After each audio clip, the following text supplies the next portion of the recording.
जय हिंद दोस्तों। आज हम लोग इस वीडियो में देखने वाले हैं बायोलॉजी के एक बहुत ही इंपॉर्टेंट टॉपिक जिसका नाम है पाचन तंत्र। यह वीडियो कॉम्पिटिशन के एग्जाम के लिए बहुत ज़्यादा इंपॉर्टेंट और हमने वो सारी चीज़ें इस चैप्टर से लिख रखा है कि इस टॉपिक से अगर कोई भी क्वेश्चन पूछता है तो आप सारे क्वेश्चन का जवाब दे पाए। तो चलिए समझते हैं पाचन तंत्र के बारे में। तो पाचन तंत्र को हम अंग्रेजी में क्या कहते हैं? Digestive system. तो डाइजेस्टिव सिस्टम में हम सबसे पहले समझते हैं पाचन क्या है। उससे पहले आप ध्यान दीजिए, वीडियो को कृपया स्किप ना करें। अगर स्किप करेंगे तो बीच में आपकी बहुत सारी चीजें छूट सकती हैं, ठीक है? तो एकदम स्टेप बाय स्टेप देखें, ठीक? तो पाचन क्या होता है तो समझिए। पाचन का मतलब होता है जो भी हम भोजन खाते हैं उस भोजन कार्बोहाइड्रेट, वसा, प्रोटीन, विटामिन इत्यादि पाए जाते हैं। उन सब को, वो जो कार्बोहाइड्रेट, वसा, प्रोटीन है, ये जटिल अणुओं के रूप में पाए जाते हैं। उनको तोड़ करके, कुछ करके छोटे छोटे अणुओं में विभक्त कर देना पाचन कहलाता है। अब ये छोटे छोटे अणुओं में क्यों विभक्त करता है? क्योंकि हमारे शरीर की जो कोशिकाएं होती हैं वो अत्यंत सूक्ष्म होती हैं और उन्हें जो ऊर्जा चाहिए वो बहुत ज्यादा छोटा होना चाहिए, सही ना? तो इन छोटे होने के लिए जो तोड़ने की प्रक्रिया वही क्या कहलाती है? पाचन। ये एक प्रकार की भौतिक रासायनिक प्रक्रम है। तो भौतिक रासायनिक का मतलब होता है, भौतिक का मतलब होता है किसी चीज को तोड़ करके बलपूर्वक तोड़ देना। जैसे हम लोग भोजन जैसे ही मुंह में लेते हैं, रोटी वगैरह खाते हैं तो दांत से क्या कर देते हैं? कुछ करके एकदम उसको छोटे छोटे भागों में क्या कर लेते हैं? तोड़ लेते हैं। तो ये जो तोड़ने का प्रक्रम है ना बलपूर्वक, ये क्या है? भौतिक प्रक्रम। साथ ही साथ एक है रसायन प्रक्रम। रसायन प्रक्रम क्या होता है? जैसे ही भोजन को मुंह में से भोजन को निगलते हैं तो जब अंदर जाता है तो बहुत तरह के केमिकल पाए जाते हैं जिसके उपस्थिति में रिएक्शंस होकर के वो धीरे धीरे भोजन क्या होता है? पचता है। तो जो रिएक्शंस की प्रक्रिया है वो हो गई रासायनिक प्रक्रम। पाचन का मुख्य कार्य है हमारे भोजन से ऊर्जा का निर्माण करना। कि भोजन में कार्बोहाइड्रेट, वसा, प्रोटीन, ये तीन ही का पाचन होता है। जबकि भोजन में पाए जाने वाले जल, खनिज लवण और विटामिन का पाचन नहीं होता है, इनका अवशोषण होता है क्योंकि ऑलरेडी ये सरल अणुओं में होते हैं, ठीक है? तो हम समझते हैं पाचन तंत्र के भाग। तो देखिए पाचन तंत्र में दो भाग हैं, एक है आहार नाल, एक है पाचन ग्रंथि। आहार नाल उसे क्या, जब से हम खा रहे हैं तब से लेकर के जब तक वो भोजन हमारे शरीर से बाहर ना चला जाए, वो जितने अंगों में गति करता हुआ गया है उन सभी अंगों को हम कहते हैं आहार नाल। और उनको पचाने के लिए जो पाचक रस की आवश्यकता होती है, उन पाचक रसों का निर्माण करने वाले अंगों को हम क्या कहते हैं? पाचक ग्रंथियां। तो देखिए आहार नाल में कई सारी चीजें हैं। जैसे हम सबसे पहले मुंह से खाना खाते हैं तो मुंह को हम क्या कहते हैं? मुख गुहा। इसके बाद ये भोजन क्या होता है कि हमारे मुख गुहा से निकलता है तो ग्रास नली, ये जो एक नली से होता हुआ पेट में जाता है, तो ये जो नली होती है उसे हम ग्रास नली कहते हैं। इसका जब पेट में पहुंचता है तो जो शरीर के हमारे आंतरिक अंदर का भाग है पेट, उसे हम क्या कहते हैं? अमाशय कहते हैं। कुछ लोग को लगता है कि ये बाहर वाला पेट है, नहीं, ये उदर है, उदर। इसीलिए गणेश जी को कहा जाता है लंबोदर, लंबा है पेट जिसका, सही है? तो ये बाहर वाला उदर है, उसके अंदर क्या होता है? ये अमाशय होता है। अमाशय के बाद भोजन कहा जाता है छोटी आंत में, छोटी आंत से बड़ी आंत में, बड़ी आंत से गुदा द्वार के रास्ते क्या हो जाता है? बाहर हो जाता है। इसका मतलब ये हो गया हमारे आहार नाल कौन कौन सी? मुख गुहा, ग्रास नली, अमाशय, छोटी आंत, बड़ी आंत, गुदा द्वार, सही ना? इससे क्या हो जाता है? भोजन बाहर निकल जाता है। तो ये रहे हमारे आहार नाल। इसके साथ साथ ये ग्रंथियां हैं। तो देखिए ग्रंथियों के बारे में आपको बहुत ज्यादा टेंशन नहीं लेना है। आहार नाल पढ़ते रहेंगे उसमें सारी की सारी ग्रंथियां आती रहेंगी। तो लार ग्रंथियां हमारे मुंह में ही बनती हैं, जठर ग्रंथियां हमारे पेट में बनती है, जबकि यकृत और पित्ताशय जो होते हैं ये अलग अलग होते हैं, जिसमें क्या होता है? पित्त रस का निर्माण होता है। अग्नाशय भी अग्नाशयी रस का निर्माण करता है। और साथ ही साथ आंतरिक ग्रंथियां, आंतों में भी जो छोटी आंत होती है उसमें भी कुछ प्रकार की ग्रंथियां पाई जाती हैं जो आंतररस का निर्माण करती है। तो चलिए हम समझते हैं आहार नाल के बारे में। तो सबसे पहला हमारा टॉपिक क्या है? मुख गुहा। क्या है टॉपिक? मुख गुहा। तो मुख गुहा के बारे में समझिए। मुख गुहा क्यों कहते हैं? तो हमने जो हमारा मुंह है उसके अंदर गुफा जैसी आकृति होती है, तो इस गुफा को क्या कहते हैं? मुख गुहा कहते हैं। मुख गुहा में तीन लोगों का विशेष काम है। सबसे पहला है दांत। सबसे पहला क्या है? दांत। दांत के बारे में मैंने डिटेल अध्ययन इसके पिछले वाले वीडियो में पूरी तरह से कंप्लीटली हमने करा दिया था। इसके बाद है जीभ। तो जीभ देखिए पाचन का काम नहीं करता, ये सेंस ऑर्गन का काम करता है। तो सेंस ऑर्गन को हम आगे आने वाले टॉपिक में पढ़ाएंगे, ठीक है? लेकिन यहाँ पर जीभ का काम क्या है? केवल भोजन को उलटना पलटना, ताकि जो हमारे पाचक रस हमारे मुंह में बन रहे हैं वो भोजन को में आसानी से मिल जाए। और तीसरा क्या है? लार ग्रंथियां। हमारे मुंह में 3 जोड़ी लार ग्रंथियां बनती हैं, सही ना? और ये पूरी जो लार ग्रंथियां हैं जो लार का निर्माण करती हैं, ये लगभग 1.5 लीटर पर डे एक सामान्य मनुष्य में बनती है, ठीक है? बच्चों में इसकी मात्रा बहुत ज्यादा बनती है। यही कारण देखते हैं बच्चे जो होते हैं घूमते टहलते रहते हैं, इधर उधर खेलते होते रहते हैं, उनको मुंह से क्या होता है? लार वगैरह ऐसे निकलता रहता है और उनका कपड़ा क्या हो जाता है? खराब हो जाता है। तो मम्मी लाती हैं एक हैंकी टाइप का, उनके मुंह पर लगा देती है ताकि उनका कपड़ा खराब ना हो, सही ना? तो इसमें 3 प्रकार की लार ग्रंथियां हैं। कौन कौन सी? एक है पैरोटिक और एक है सबलिंगुअल, एक है सबमैंडिबुलर।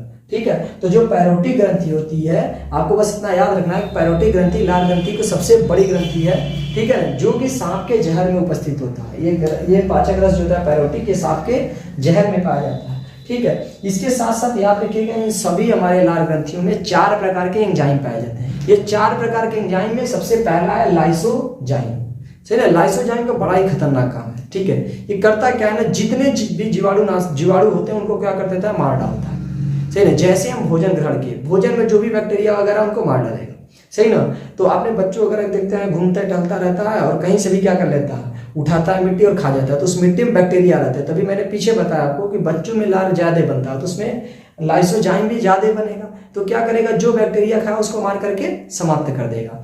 और ध्यान से समझिए, आपने कई बार सुना होगा कि हम लोग दिन भर सारा दिन घूमते टहलते रहते हैं और हमारे दांत में बैक्टीरिया नहीं लगता है, जबकि हमारा मुंह खुला रहता है, बोलते हैं, हवा जाती है, सांस जाती है, कहीं पर हम जाते हैं, वहां से मतलब मिट्टी वगैरह की हवा चल रही है, गंदगी हमारे मुंह में जा रहा है, उससे हमारे दांत में बैक्टीरिया नहीं लगता। लेकिन हम सारी रात सोए रहते हैं, मुंह बंद रहता है, सुबह जगते हैं तो कहते हैं खाना खाने से पहले ब्रश कर लो, अन्यथा दांत में हमारे बैक्टीरिया होंगे। ऐसा क्यों है? ये तो उल्टा नहीं लग रहा कि दिन भर मुंह खुला था तो बैक्टीरिया नहीं हुए, रात में मुंह बंद था तो बैक्टीरिया हो गए।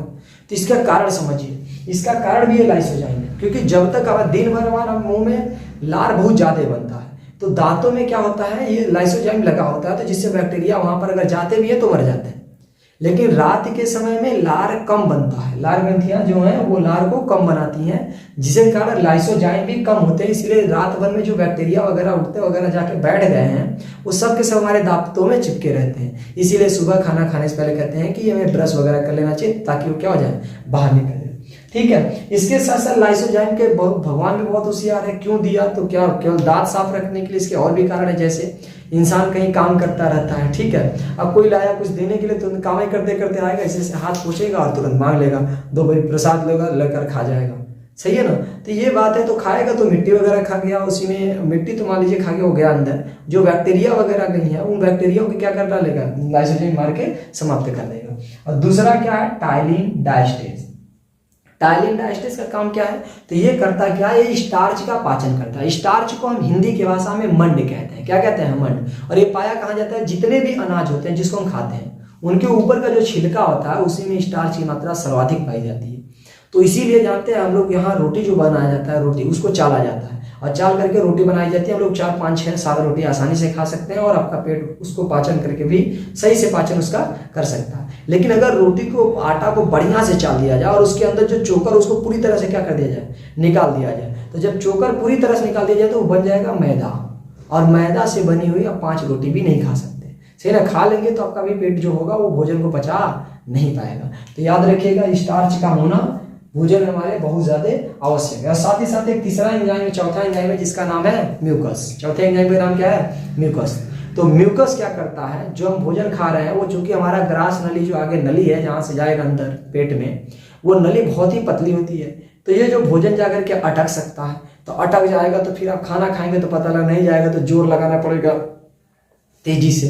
सही है ना, तब जाकर के अंदर जाएगा, अन्यथा नहीं जाएगा। तो म्यूकस क्या करता है, उस भोजन को चिपचिपा बना देता है। भोजन क्या कर देता है, चिपचिपा बना देता है, ताकि वो आराम से यहाँ से पहुंच जाए। ठीक है, तो ये था हमारे किसके बारे में, तो मुख गुहा के बारे में। ठीक है, तो अब हम आगे समझते हैं। अब ध्यान समझिए, हमने जब भोजन को हमने खा लिया, भोजन को क्या कर लिया, कुछ लिया, कुछ वगैरह, उसमें लार वगैरह मिला दिया, तो लार मिलने के बाद जो हमारा भोजन हो गया उसका नाम क्या है, तो उसका नाम है बोलस। क्या बोलते हैं उसको, बोलस। तो जब हम भोजन को मुख में लेते हैं, उसमें लार ग्रंथियां वगैरह मिल जाती है कुछ करके, जब हम अंतर ग्रास नली में लेते हैं तो उसको क्या कहते हैं, बोलस। लेकिन कभी क्या होता है ना कि कंकड़ पत्थर मिट्टी इत्यादि उसमें मिल जाती है, तो जब उसमें कंकड़ मिट्टी मिल जाती है तो हम लोग क्या करते हैं, उस बोलस को से मुंह में निकाल लेते हैं। निकाल करके क्या करते हैं, अगर मिट्टी कंकड़ है तो उसको फेंक देते हैं। सही ना, मिट्टी कंकड़ है तो उसको निकाल के फेंक देंगे, और अगर ये भोजन नॉर्मल आता तो फेंक देते हैं, अगर मिठाई वगैरह है तो फिर से खा जाते हैं। सही है ना। तो खैर अब समझते हैं ग्रास नली के बारे में। तो ग्रास नली क्या है, तो मुख गुहा से जैसे ही भोजन आगे जाता है वो होता है ग्रास नली। ये जो छोटी सी लंबाई वाली नली है इसको ग्रास नली कहते हैं। इसकी लंबाई लगभग कितनी होती है, 25 सेंटीमीटर। लंबाई कितनी होती है, 25 सेंटीमीटर। एक बात और ध्यान समझिएगा, इसमें जैसे ही भोजन आया ना तो एकदम तुरंत स्पीड में नहीं है। अगर जैसे ही भोजन खाए तुरंत गिरने लगा तो धप धप गिरेगा नीचे, पेट में क्या लगेगा, चोट लगने लगेगा, तो पेट क्या होने लगेगा, दर्द करने लगेगा। इसीलिए इसमें जो ये होता है एकदम बहुत ही चिपका हुआ होता है दोनों नलियां। और इसमें जब भोजन आता है ना तो ये गति कैसे करता है, तो जैसे आप लोग टूथपेस्ट में, जब टूथपेस्ट की पैकेट में पेस्ट क्या हो जाए, खत्म हो जाए, तो उसको क्या करते हैं, तो थोड़ा बहुत रहता है, जैसे तो ऐसे ले लेते हैं, ऐसे काच करके आगे आगे कर करके निकालते हैं। तो ये देखते हैं यहाँ से यहाँ गया, फिर आगे देखे थोड़ा आगे गया, तो ऐसे ही इसमें भोजन यहाँ से यहाँ आता है, तो फिर यहाँ फूल जाएगा, दरिया पचक जाएगा, दरिया, तो ऐसे ही करके यहाँ तक आता है। तो ये जो ऐसे थोड़ा थोड़ा धकेल करके आगे जा रहा है ना, इस प्रक्रिया को हम कहते हैं क्रमानुकुचन। क्या कहते हैं? क्रमानुकुचन, पेरिस्टोलोसिस कहते हैं। सही है। तो चलिए अब हम आगे समझते हैं अमाशय के बारे में। तो देखिए अमाशय क्या है, तो अमाशय को हम अंग्रेजी में क्या कहते हैं? स्टोमक कहते हैं। अंग्रेजी में क्या कहते हैं? स्टोमक। अमाशय को ये नाम पेट कहते हैं। क्या कहते हैं? पेट। बहुत लोग कहते हैं ना कि ये जो बाहर दिख रहा है ये पेट है, ये पेट नहीं है। पेट, इसके अंदर जो अमाशय है उसको हम पेट कहते हैं। ठीक है ना। तो हम आगे बढ़ते हैं। तो ध्यान समझिए, अमाशय जो होता है यही भोजन को सबसे बढ़िया पचाता है। अगर आपसे पूछे कि भोजन का पाचन सबसे ठीक ठाक कहाँ होता है, सबसे अच्छे से कहाँ होता है, तो अमाशय में होता है। ठीक है। तो याद रखिएगा, अमाशय में भोजन कितने समय तक रुकता है? तो लगभग 4 घंटे तक। कितने घंटे तक? लगभग 4 घंटे तक। अब ये 4 घंटे तक रुकता है तभी तो यहाँ पर पचता है। तो देखिए अमाशय के 3 भाग होते हैं, ये तीनों भाग का अलग अलग काम है। सबसे जो पहला वाला भाग है, सबसे ऊपर वाला भाग है, इसको हम क्या कहते हैं? कार्डियक। क्या कहते हैं? कार्डियक। समझिए कार्डियक क्यों कहते हैं। देखिए इसी के जस्ट ऊपर क्या होता है? हृदय। और हृदय में एक द्रव पाया जाता है जिसका नाम होता है पेरिकार्डियल। तो इसीलिए इसका नाम क्या है? कार्डियक। क्या नाम है? कार्डियक। तो कार्डियक जो है ये अमाशय का सबसे ऊपरी भाग है या सबसे प्रथम भाग है। और इसमें जो निर्माण होता है किसका होता है? HCl, जिसको हम हाइड्रोक्लोरिक अम्ल कहते हैं। इसका pH मान 2 होता है। pH मान 2 होने का मतलब बहुत ज्यादा एसिडिक होना, बहुत ज्यादा अम्लीय होना। ध्यान समझिए, इसमें HCl का निर्माण होता है और साथ ही साथ ये बहुत ही खतरनाक जीवाणुनाशक भी होता है। देखिए जो हम लोग भोजन खाए थे तो मुंह में एक एंजाइम था जिसका नाम था लाइसोजाइम। ठीक है ना। लाइसोजाइम क्या करता है? बैक्टीरिया को मार देता है। लेकिन कुछ ऐसे बैक्टीरिया जो बहुत ही खतरनाक हो, मतलब जो उससे ना मरे, तो वो सब क्या होता है? वहां बच जाते हैं। तो जब बच जाते हैं ना, तो ये जो अमाशय का ऊपरा वाला भाग होता है कार्डियक, की कहता है आओ आओ तुमको बताते हैं। यहाँ पर जब यहाँ पर आएगा ना तो ये पूरी तरह से मारकर क्या कर देगा? समाप्त कर देगा। ठीक है। तो ये भी एक प्रकार का जीवाणुनाशक होता है। साथ ही साथ ये भोजन को बढ़िया से तोड़ देता है और उसमें HCl क्या कर देता है? मिला देता है। तो देखिए कभी कभी क्या होता है कि हम भोजन खा लेते हैं और खा लेते हैं बहुत ज्यादा, कभी खा लेते हैं तो उल्टी के थ्रू। जब उल्टी होता है तो बाहर निकलता है ना, तो आपका आंख कान नाक सब जलने लगता है। क्यों भाई? हमको लगता है कि हम भोजन जो खाए थे वही खराब था। अरे नहीं भाई, भोजन जो आप खाए थे वो अच्छा था। खाने के बाद उसमें क्या हो गया? HCl मिल गया, और HCl एक अम्ल है, और जब ये बाहर आता है ना तो आंख नाक कान इत्यादि क्या होने लगती है? जलन होने लगती है। ठीक है। तो इसके बाद जो आपके अमाशय का दूसरा पार्ट है उसका नाम क्या है? फंडिक। क्या नाम है? फंडिक। इसमें ना ये छोटा छोटा कांटानुमा क्या निकला होता है? इसको हम रूजी कहते हैं। क्या कहते हैं? रूजी। जो कांटानुमा निकला है इसको क्या कहते हैं? रूजी कहते हैं। ये भोजन को रोक करके रखता है ताकि भोजन इधर ना रहे, जब तक भोजन पचे ना तब तक इधर ना जाए, क्योंकि ये नली एकदम सीधा दिख रहा है। अगर ये रोकेगा नहीं तो सारा भोजन आपने खाया और खाने को इधर डगर करके निकल जाएगा। डगर ना सोचते हैं, मतलब फिसल करके इधर चला जाएगा। तो उसको रोके रखना किसका काम है? रूजी का काम है, भोजन को रोके रखता है। और साथ ही साथ देखते हैं कभी कभी क्या होता है, जब भोजन नहीं खा रहते हैं, भूख लगी रहती है, तो जब बैठते होते हैं तो लगता है कि बहुत तेजी से गड़ रहा है। ये गड़ता यानी चुभ रहा है। तो ये चुभता कौन है? यही रूजी चुभता है। ये क्यों?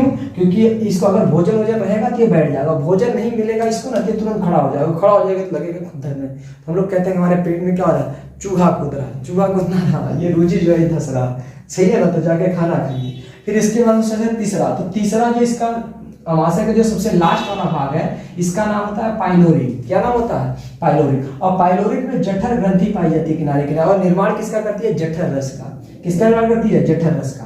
सही ना। अब ये जठर रस जो होता है ये 2 प्रकार के एंजाइम रिलीज करता है। एक होता है रेनिन, एक होता है पेप्सिन। तो जो रेनिन होता है ना, ये जो हम लोग जो भी दूध वगैरह खाते हैं तो दूध को किसमें कन्वर्ट कर देता है? दही में। लेकिन जब देखते हैं बच्चे को, देखा छोटे बच्चे, उनको जैसे दूध पिलाते हैं और वो उल्टी वगैरह कर देते हैं तो वो दूध किसके रूप में निकलता है? दही के रूप में। जबकि यही जब हम बुढ़े को देखते हैं, जो बुढ़े हो जाते हैं ना, बुढ़े, वो सबके जो ये पेट वोट काम करना क्या कर देता है? बंद कर देता है। तो उनसे भोजन वगैरह पचता नहीं है, तो उनको कहा जाता है ना, जो हॉस्पिटल में जाते हैं तो डॉक्टर उनको सलाह देता है आप दूध मत खाइए, सीधे क्या खाइए? दही खाइए। क्योंकि ओवरऑल दूध भी जाके क्या बनना है? दही बनना। तो पहले से खाइए, क्योंकि उनकी पाचन शक्ति क्या हो चुकी है? खराब हो चुकी है। इस साथ जठर रस में एक और एंजाइम पाया जाता है जिसका नाम क्या है? पेप्सिन। तो पेप्सिन जो होता है प्रोटीन को पेप्टोन में कन्वर्ट कर देता है। तो बस याद रखिए। ठीक। अब ध्यान समझिए, कभी आपके दिमाग में आएगा कि कभी कभी हम लोग जाते हैं बारात वारात में, तो जानते हैं खूब चाउमीन मोमोज वगैरह खा लेते हैं, तो जिसके कारण पेट में क्या होता है, काफी एकदम पेट भर जाता है। और पेट जब भर जाता है ना, तो ज्यादा भोजन खा लेंगे तो उसको पचाने के लिए ज्यादा HCl रिलीज करना पड़ेगा, और जब ज्यादा HCl आएगा तो भोजन क्या होगा, पचेगा, और पचेगा तो क्या निकलेगी, गैस निकलेगी। क्या निकलेगी, गैस निकलेगी। तो उसको लोग क्या कहते हैं, तो चूंकि इसमें एसिड की मात्रा होती है तो एकदम जब ढकार आता है खूब, कैसा एकदम लगता है जैसे, जिसको हम अपनी भाषा में बोले जैसे धुआं ढकार, सही ना। इसी को अंग्रेजी में क्या कहते हैं, एसिडिटी। क्या कहते हैं, एसिडिटी। तो एसिडिटी क्यों, क्योंकि देखिए ज्यादा खा लेंगे तो फिर एसिड ज्यादा बनेगा, और उसको पचाने में एसिड से गैस निकलेगा, तो उसको कहते हैं एसिडिटी। अब वो एसिडिटी एसिड होता है यानी अम्ल होता है। तो कभी कभी होता है ना, जब एसिडिटी हो गया तो मार्केट में जाते हैं तो कहते हैं कि हमको एक दवा लेकर आते हैं, तो इसका नाम होता है इनो। इसको क्या कहते हैं, मिल्क ऑफ मैग्नेशिया, इनो कहते हैं ना। प्रचार आता है कि इनो पिए 2 सेकंड के अंदर सारा गैस खत्म, सही है। तो ये इनो क्या होता है, इनो क्षारीय होता है, और यहाँ से क्या निकल रहा है, अम्ल निकल रहा है। तो क्षार और अम्ल एक दूसरे को क्या कर देते हैं, न्यूट्रल कर देते हैं, जिससे क्या हो जाता है, ठीक हो जाता है। इसके साथ साथ ध्यान में कभी ये भी आएगा कि ये अम्ल है, क्या है, अम्ल तो बहुत खतरनाक होता है। ये फिर इसको काहे नहीं गला देता, भोजन पचा सकता है, ये तो पतली सी दीवार है, क्यों नहीं। ध्यान समझिए, अमाशय की जो दीवारें होती है ना, उसमें म्यूकोसा से बनी होती है, जो क्या होता है, क्षार होता है। तो आप खुद जानते हैं कि अम्ल और क्षार आपस मिलेंगे तो एक दूसरे क्या कर देंगे, उदासीन कर देंगे। इसीलिए क्या होता है, ये अमाशय की जो दीवारें होती हैं ये मजबूती से बनी रहती है, क्योंकि क्षार होते हैं। ठीक है, तो इसके अगले क्लास में हम इसका पार्ट 2 का अध्ययन करेंगे, जिसमें हम लोग पढ़ेंगे छोटी आंत, बड़ी आंत इत्यादि। ठीक, तो आज के वीडियो में बस इतना ही। धन्यवाद।